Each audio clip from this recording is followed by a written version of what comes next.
Michelle Grattan, welcome again. We're now past the halfway mark in the campaign. How would you sum up the situation as to how the two parties stand in relation to each other? Labor is not performing all that well. There's pessimism in the ALP camp. The public polling is bad. The private polling is bad. There is a feeling that this week was better than the previous 2 weeks, but nevertheless, when Kevin Rudd says that he's the underdog, he's not exaggerating, he's the underdog. People had wanted Kevin 07 back. It's clear that we don't have Kevin 07, that Kevin 13 is not as good a campaigner, and it seems that he just can't get verve into his campaign. He's had to go to a scare campaign against the coalition. Labor thinks that's now its only hope. I think it is not looking to victory anymore, it's looking to minimise losses. On the Liberal side, they are confident, even though this week they have run into some difficulties with the paid parental leave scheme and over their costings, because while they're not out, they are very subject to this fear rhetoric from the ALP.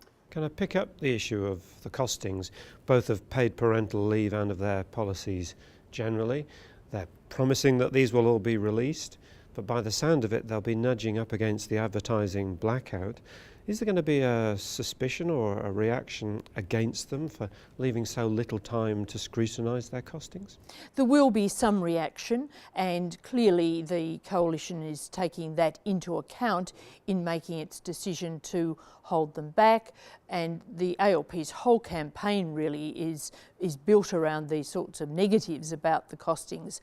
But in Liberal ranks, there's the feeling that in the end it won't matter, that the negatives of holding them back will be outweighed by the positives of not having a detailed argument about them this early in the campaign. I do feel they have made a mistake in not putting out the costings of the paid parental leave scheme, because that's started off all sorts of fears among self-funded retirees, for example, about the whole matter of franking, because the levy is not attracting franking credits. So many people in the Liberal Party do think that was a mistake, and I think that's right. We've had the second debate. There may have been a view that Kevin Rudd had his nose in front at the end of it, but that he needed more than a nose. But do these debates matter, or are they just entertainment? Well, if you see them as entertainment, maybe get a life. Yeah. But I think that they can make a difference occasionally, but more to the campaign dynamics. But I don't think this campaign has been particularly an example of that. Perhaps this debate gave the Labor Party a little bit of heart, but really only for a few hours, for half a day. Basically, there are not too many people watching the debates. The second one was on pay TV, quite a small audience, and I think that many people get so much politics on their televisions these days that they would not be seeing this as anything more than just one campaign event. And I suppose a similar question about the campaign launches which are coming up. In an era of 24/7 reporting, is the campaign launch the event that it used to be? No, and these days they're always quite late in the campaign.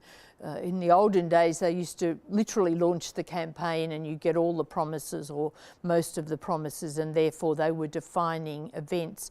I think they're not these days. Again, if anything really bad happens, they can have some effect, but basically it's a case of the leaders trying to look as good as they possibly can, but they won't be swaying huge numbers of votes by that one event. Well, finally, Michelle Grattan, this week, I assume this is all or nothing for Labor. If they can't make some dramatic gains this week, then the whole election is lost. Would you agree with that? It's always hard to know which point elections are lost. Some people would say the election was lost even before the campaign began, if it is lost, and occasionally it's right at the end where many people make up their mind, or the significant people make up their mind, and things change.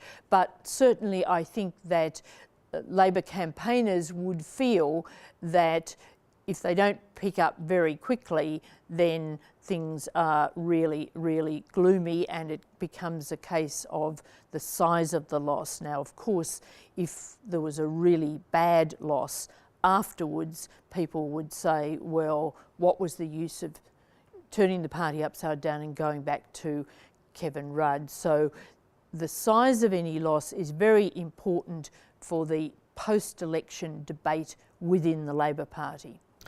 That's a topic I think we might develop next week when things presumably become a bit clearer. But for now, thank you very much, Michelle Grattan.